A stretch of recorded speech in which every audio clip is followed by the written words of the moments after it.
సోదరి సోదరుడు, ప్రియమైన పరిచారకులారా, విశ్వాసులారా, అందరూ గుర్తుపెట్టు ఆయన మాట. ఏమండి, ఫస్ట్ ఈ విశ్వం ఈ భూమి ఎలా ఉందండి? ఆదికాండం 1వ అధ్యాయం మీరు చూడండి ఒక్కసారి, తొందరగా చూడండి. ఆదియందు దేవుడు భూమి ఆకాశములను సృజించెను. భూమి నిరాకారముగాను శూన్యముగాను ఉండెను. అదుగదుగో ఆయన సృజించినప్పుడు భూమి నిరాకారముగాను శూన్యముగాను ఉంది. చీకటి అగాధ జలము పైన కమ్మియుండెను. అది లెక్క. ఒక ఆకారము లేదు, నిరాకారంగా ఉంది, శూన్యంగా ఉంది. ప్లస్ చీకటి అగాధ జలముల పైన కమ్మి ఉంది. దేవుని ఆత్మ జలములపై అల్లాడుచుండెను. దేవుని ఆత్మ జలముల పైన సంచరించాడు. దేవుడు వెలుగు కమ్మని పలకగా వెలుగు కలిగెను. అదుగో పలికాడు, వాక్కు విడుదల చేశాడు. ఆయన వాక్ ఎంత శక్తివంతమైందో తెలుసా? నువ్వు తరచు ఓడిపోతున్నావు. నువ్వు ఆయనను కదిలించి ఆయన నోట నుండి ఒక్కసారి వాక్కు వెల్లడై నీకు విజయం కలుగును గాక అన్నాడంటే ఇక 100 మంది ఏకమైనా నిన్ను గెలవలేరు, 1000 మంది ఏకమైనా నిన్ను గెలవలేరు. నీ దినములన్నిట ఎవరు నీ ఎదుట నిలువలేరని యెహోషువతో, నీ దినములన్నిట ఎవరు నీ ఎదుట నిలువలేరని యెహోషువతో వాగ్దానము చేసినావు. వాగ్దాన భూమిలో చేర్చినావు, వాగ్దానము చేసినావు, వాగ్దాన భూమిలో చేర్చినావు. సర్వోన్నతుడా నీవే నాకు ఆశ్రయ దుర్గము. సర్వోన్నతుడా నీవే నాకు ఆశ్రయ దుర్గము. ఎవరు లేరు నాకు ఇలలో, ఎవరు లేరు నాకు ఇలలో. ఆదరణ నీవేగా, ఆనందం నీవేగా, ఆదరణ నీవేగా, ఆనందం నీవేగా. దేవునికి మహిమ. యెహోషువకు చెప్పాడు, నేను మోషేకి తోడై ఉన్నట్టు నీకు తోడంటే వాక్కు. నీ దినములన్నిట ఎవ్వడు నీ ఎదుట నిలవ నెరగొండునట్లు ప్రతి ఒక్కరిని నేనే తరిమి కొడతా, ఎవ్వడు నిలవలేడు నీ ముందన్నాడు. ఆ మాట నెరవేర్చి యెహోషువను ఇశ్రాయేలు జనాంగాన్ని యెహోషువ నాయకత్వంలో వాగ్దత్త దేశం చేర్చి స్వాస్థ్యం యెహోషువ చేతే పంచి ఇప్పించాడు. దేవుని వాక్యం ఎక్కడ దొరుకుతుంది? ఏడ దొరుకుతుందమ్మా?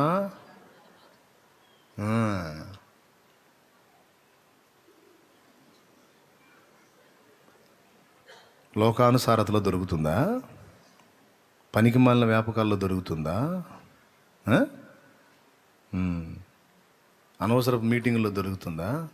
ఆయన పాద సన్నిధిని దొరుకుతుందా? ఒక పక్కన గందరగోళం అయిపోతూనే ఉంటారు, చితికి ఛిద్రం అయిపోతూ ఉంటారు, కుటుంబాల్లో అసమాధానం ఉంటుంది, అప్పుల బాధలు అల్లాడుతుంటారు, కలతలతో అల్లాడుతుంటారు, రోగాలతో అల్లాడుతుంటారు. ఇంట్లో సమాధానం ఉండదు, కొట్లాటలు, కేసులు, విడిపోవటాలు, కాపురాలు చిన్నాభిన్నం అయిపోయి, పిల్లల పరిస్థితులు బాగలేక ఇంట్లో వాళ్ళు దుర్వ్యసనాల పట్ల చిక్కుబడిపోయి రకరకాల గందరగోళ పరిస్థితుల్లో ఉంటారు.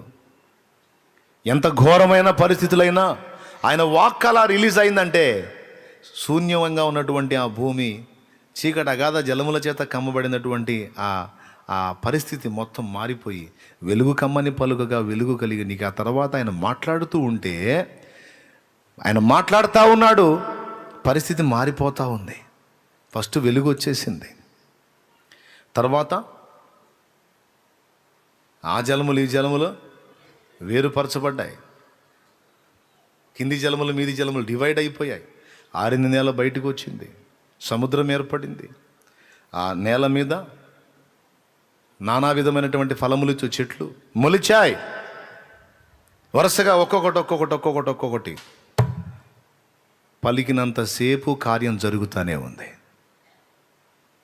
7వ రోజు ఆయన తన పనంతటిని ముగించి విశ్రమించెను.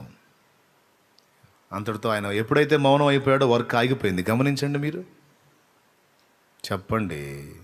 ఆయన పలికినంతసేపు సృష్టిలో కార్యం జరుగుతూ ఉందా లేదా? ఆయన ఎప్పుడైతే మౌనం అయ్యాడో అక్కడ ఆ వర్క్ ఆగిపోయింది. దేవుని సన్నిధి ముఖ్యమైంది, దేవుని మాట ముఖ్యమైంది. అది నీ చేతగాని కార్యాలను ఎన్నిటినో సాధించి పెడుతుంది ఆయన పలుకు. మీరు గమనించి చూస్తే ఎంతమంది ఆయన దగ్గరకు వచ్చారో వారందరితో ఖచ్చితంగా ఏదో ఒకటి మాట్లాడాడు.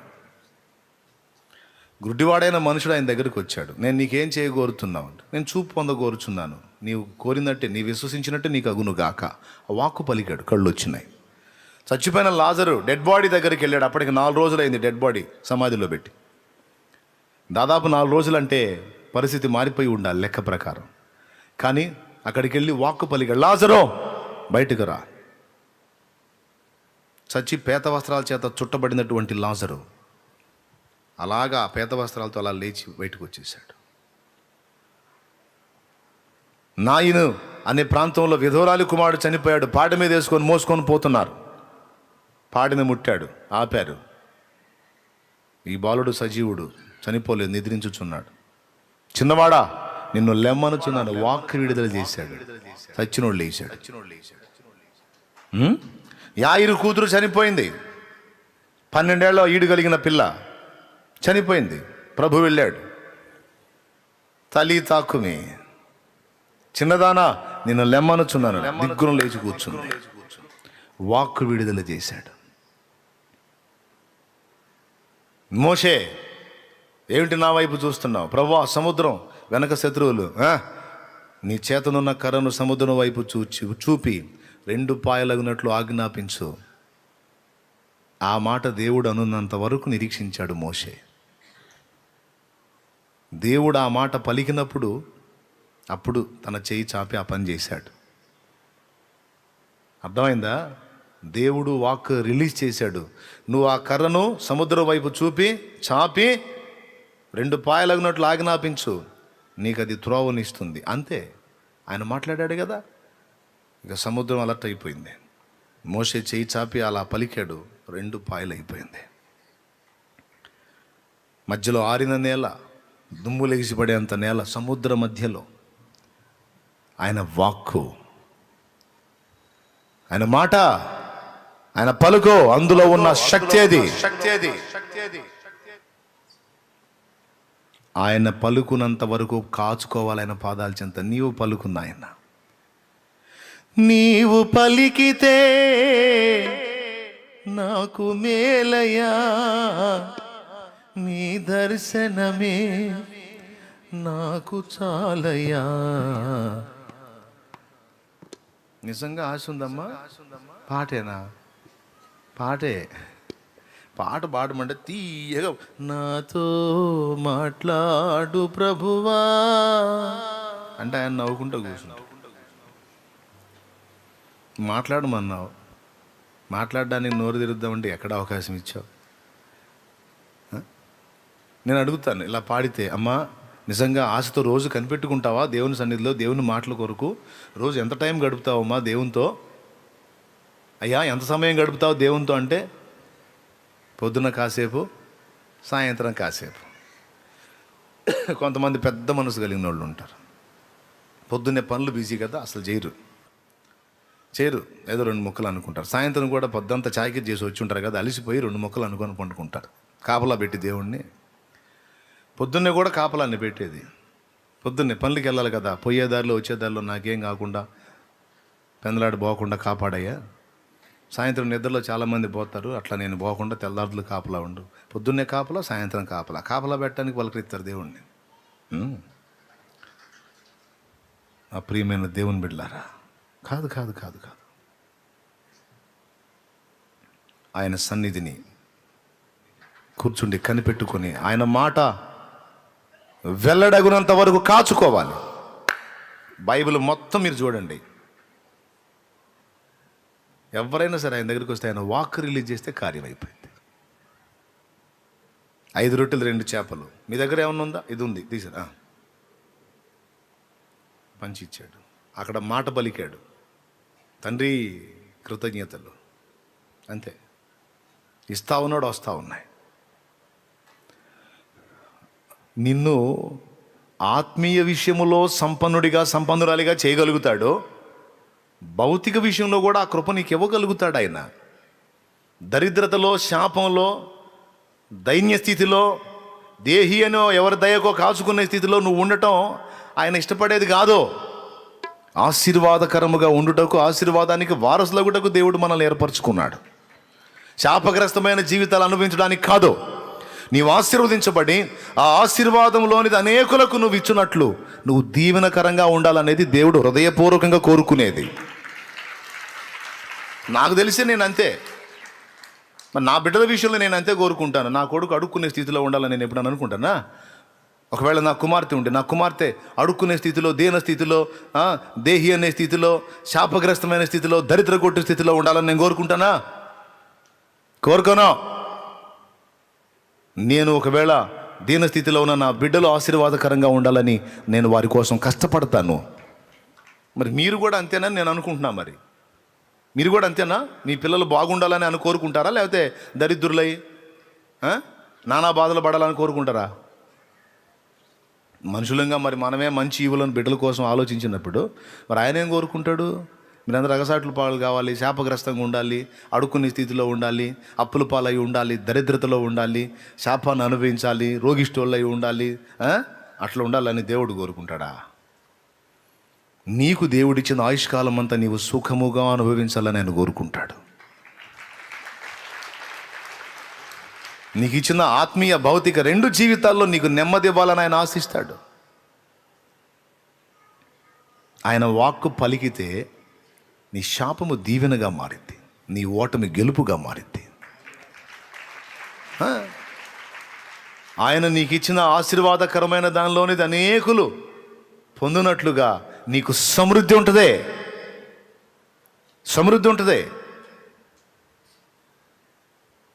అయితే దానికి ముందు నీవు చేయాల్సింది ఒకటి ఉంది. ఆయన ఆశీర్వాదకరమైన వాక్కు నీ కొరకు పలుకున్నట్లు నీవు ఆయన పాద సన్నిధిని ఆశ్రయించాల్సి ఉంటుంది. తరచూ నీవు ఆయనను కదిలించాల్సి ఉంటుంది. ఇటు స్పిరిచువల్గా కూడా. ఇప్పుడు నేను ఆశీర్వదించబడ్డానండి, నా ఆశీర్వాద సమృద్ధిలో నుంచి మీరు తాగుతున్నారు. నేను వాక్యం అందిస్తానా అనుకోండి. నా నోట నుండి దేవుడు కొన్ని మాటలు పలుకుతున్నాడు. నేను ముందుగా వాటిని స్వతంత్రించుకున్నాను. కాస్త కూస్తో నాకు ఆ సమృద్ధిని ఇచ్చాడు. అందులో నుంచి కొన్ని మీకు అందిస్తున్నాను. అవి మీకు ఉపయుక్తములై ఆశీర్వాదకరంగా మీరు ఆత్మీయ జీవితంలో ఉన్నారు. ఒకవేళ ఎవరైనా ఉన్నారా? షాలేము రాజు అనేవాడిని వాడుకొని దేవుడు మీకు ఇస్తున్నటువంటి ఉపదేశం ద్వారా మీరు మేలు పొందుతున్నారా? పొందితే చేతులు ఎత్తు. ఏడుసేవలే పెద్ద అంటావా? నావి కాదు, ఇవన్నీ ఆయనవి. ఆత్మీయ సంపన్నునిగా నేను ఆశించా. ఆత్మ విషయంలో నేను సంపన్నుడిగా ఉండాలి. ప్రభు ఇచ్చాడు. భౌతిక విషయాల్లో నేను అంత సంపద అడగల. ఇప్పటికీ భయమే. ఎందుకంటే డబ్బు సమృద్ధిగా వస్తే తేడా పడే అవకాశం ఉంది కనుక ఎప్పటికి ఏది అవసరమో అదే ఇవ్వమని కోరుకున్నా. దేవుడు నాకు నేను కోరితే ఇస్తాడండి. ఒక సెకండ్ హ్యాండ్ వెహికల్ కాదు, ఒక 2 లక్షలు 3 లక్షల రూపాయల వెహికల్ పాతది కొనుక్కొని రిపేర్ చేయించుకోవటం కాదు. 1 కోటి రూపాయల వాహనమైనా నాకు ఇవ్వగలడో, నాకు కావాలి తండ్రి అని కూర్చుంటే అది పెద్ద రిస్క్ కాదు. కానీ నేను ఇష్టపడలా. అది రహస్యం. ఒక తీవ్రమైన అద్భుతమైనటువంటి భవంతిని ఇక్కడ ఇవ్వగలడు. నేనే ఇష్టపడలా. ఖరీదైనటువంటి ఒక అద్భుతమైన చర్చ్ బిల్డింగ్ ఇవ్వగలడు. నేను ఇష్టపడలా. ధనవంతుడు, దరిద్రుడు, సామాన్యుడు, సంపన్నుడు ఇద్దరు కలిసి సాగిలు పడి మోకరించడానికి కంఫర్ట్గా సన్నిధి ఉండాలి. హైపై ఉండొద్దు. దీనుడు రావడానికి భయపడతాడు. అలాగని మరీ దారుణంగా ఉండొద్దు. సంపన్నుడికి కొంచెం కంఫర్ట్గా ఉండొద్దు. సో ఇద్దరూ కలిసి దేవుని సన్నిధిని ఆరాధించినట్లు మధ్యస్థ స్థితిలో ఉండాలని కోరుకున్నా. నేను కోరుకున్నదే ఇది. అదే మోకాళ్ళు వేసి దేవా నాకు ఇది కాదు, నాకు ఇంకా హడావుడి అంటేనా, ఒక్క వాక్కు పలుకుతాడు, అయిపోతుంది. అది జరిగిద్ది, చేస్తాడు. నాకు ఆయనతో నేను పొందుకున్న అనుభవాలు అలాంటి. అందుకే అంత నిశ్చయతతో చెప్తున్నాను నేను. ఆయనతో స్నేహం చేసి కొన్ని సంవత్సరాలు నడిచి ఆయన దగ్గర ఎన్నో పొందుకొని ఆయన మాటలు విని ఆయనతో మాట్లాడుకుని కాస్త కూస్తూ ఆ సాహచర్యం కొనసాగుతుంది కనుక ఆ అనుభవాల్లోంచి మాట్లాడుతున్నాను నేను కావాలని ఈ మధ్యస్థ స్థితిని ఇష్టపడ్డాను. వాస్తవమే నేను చెబుతుంది. నేను పట్టుబట్టి కూర్చున్న ప్రతి విషయం నాకు చేసి పెట్టాడు ఆయన. కన్నీరు గార్చి కూర్చొని ఒక్కోసారి ప్రార్థన కూడా చేయను, వెళ్ళి కూర్చొని నాకు కలిగిన ఆవేదనను అలాగా దుఃఖం రూపంలో వెల్లడి చేసుకొని మౌనంగా లేచి వస్తాను. నా తృప్తి తీరా నేను ఆయన ముందు కూర్చొని దుఃఖపడి నా ఆవేదన అంతా ఆయనతో చెప్పుకొని మౌనంగా లేచి వస్తాను. దేని విషయంలో నేను దుఃఖపడ్డాను దాని విషయంలో సమాధానం వచ్చి ఉంటుంది. ఎన్ని చూశాను అట్లా నా యేసయ్య. మాటలు కూడా ఉండవు, ఇక ఏడ్చి ఏడ్చి ఏడ్చి ఏడ్చి ఏడ్చి నీ చిత్తం ప్రభువా అని లేచి వస్తా. ఇంకా నేను ఏడిస్తే ఊరుకుంటాడా? నువ్వు ఏడిస్తే ఊరుకుంటాడా? నేనంటే ఎంత ప్రేమ, నువ్వంటే ఎంత ప్రేమ. నా కోసం ప్రాణం పెట్టినవాడు నీ కోసం కూడా పెట్టాడు. నువ్వు కూర్చొని ఏడ్చావంటే, నువ్వు కన్నీరు గార్చి లోపల మదన పడ్డావంటే, నలిగావంటే, కుమిలావంటే అయిపోయింది అది. దేవునికి స్తోత్రం కలుగును గాక. నిన్ను ఆశీర్వదించి నీ ఆశీర్వాద సమృద్ధిలో నుండి అనేకులకు మేలు చేయాలనేది ఆయన చిత్తం. ఇటు ఆత్మీయంగానైనా భౌతికంగానైనా.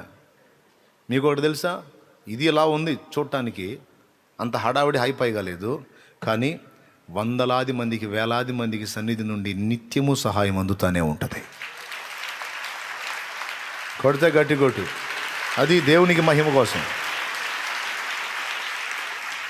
ఎంతోమందికి చూసుకో, మరి ఎవరైనా సరే దేవునికి మహిమ అంతే. అది మాత్రం అడిగా, ఎప్పుడు సన్నిధిలో సమృద్ధి ఉండేటట్టు చేయి. ఎవరు వచ్చినా పొందలేదు అనే మాట ఉండొద్దు ప్రభువా, మీ సన్నిధిలో ఎంతో కొంత పొంది ఉండాలి ప్రభువా అని ప్రార్థన చేసి ఎప్పుడు ఉంటుంది. రైస్ బ్యాగులు అయిపోతున్నాయి అంటే మళ్ళా వచ్చేస్తుంది.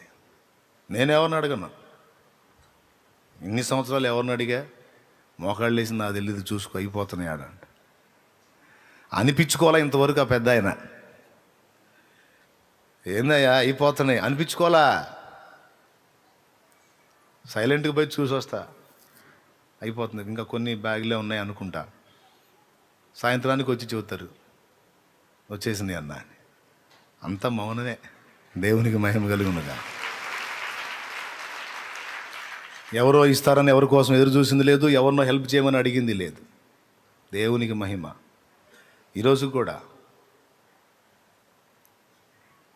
నా ప్రియమైన ప్రభు ఆయన సన్నిధిని కాచుకుని ఆయన వాక్కు కోసమే కనిపెట్టుకుంటా. ఆయన పలికితే జరిగిద్ది. సచ్చినోడు లెగుస్తాడు, రోగం తగ్గిపోయిద్ది, కిడ్నీలు బాగవుతాయి, గుండె సరి చేయబడిద్ది, మెదడు కరెక్ట్ అయింది, కాళ్ళు చేతులు స్వచ్ఛపడ్డాయి, తిరిగి పనిచేయటం మొదలు పెడతాయి. ఎండిపోయిన ఎముకలు వ్యక్తులై మహాసైన్యమై నిలుస్తారు. నరపుత్రుడా, ఎండిపోయిన ఎముకలు తిరిగి బ్రతకగలవా? ప్రభువా యెహోవా అది నీకే తెలియను. చెప్పానని చెప్పు, నేను చెప్పానని చెప్పు.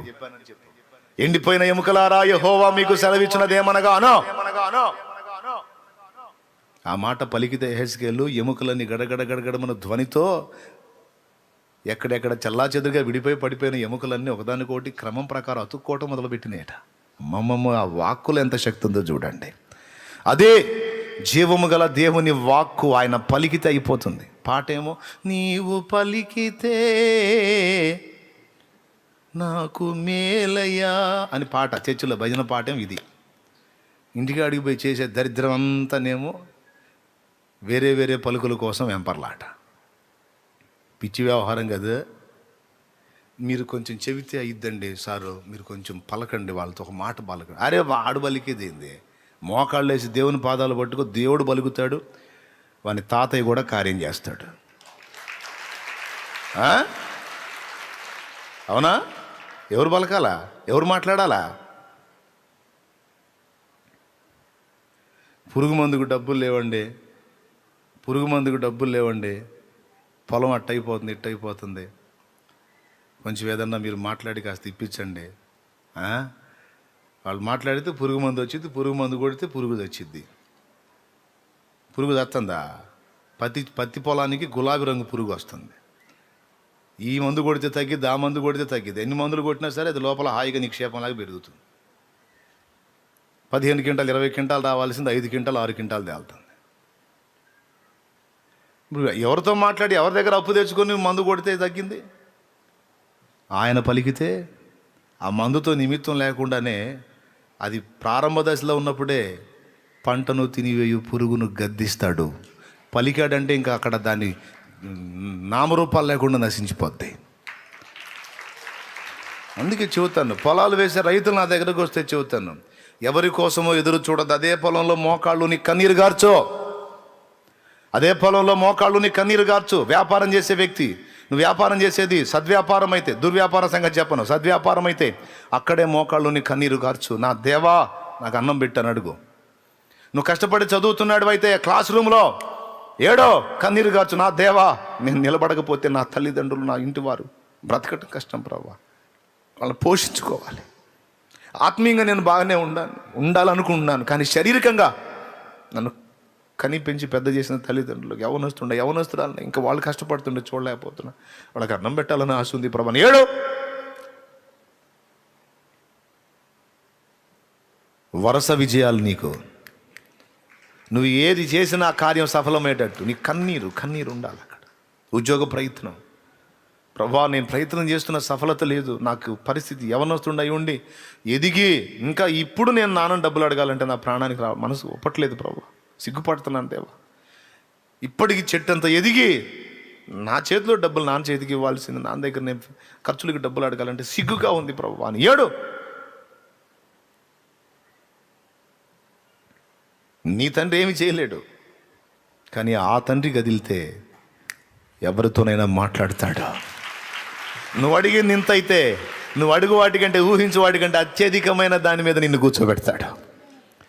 కూర్చోబెట్టి అప్పుడు నీ కళ్ళలోంచి ఆనంద బాష్పాలు, నువ్వు ఆనందకరమైన స్థితిలో ఉన్న పలకరిస్తాడు. నా కుమార ఏడ్చావు కదా గుర్తుందా, మరి ఇప్పుడు ఉందా ఏడుపు?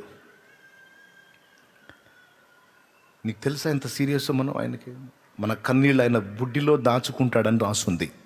56వ కీర్తన 8వ వచనంలో నా సంచారములు, 56వ కీర్తన 8వ వచనంలో నా సంచారములు నీవు లెక్కించి ఉన్నావు. నా కన్నీళ్లు నీ బుడ్డిలో కన్నీళ్లు నీ బుడ్డిలో ఉంచబడి ఉన్నవి, అవి నీ కవిలలో పుస్తకంలో అవి రాయబడుతున్నాయి కదా. నీ ఏడుపు,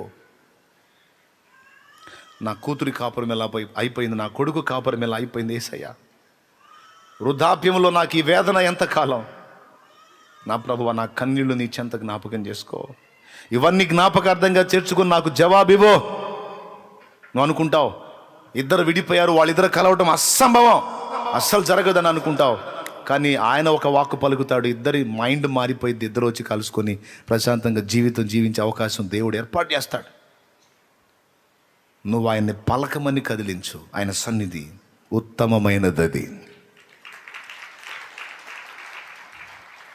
ప్రతి సంగతిని గూర్చిన విషయమై నీవు దేవుని సన్నిధిని చేరి హృదయపూర్వకంగా పంట వేసే రైతుకు చెప్పాను, పొలంలో ఏడు, నీ కన్నీళ్ళ భూమి మీద పడనే, నీ కన్నీళ్ళ భూమి మీద పడనే,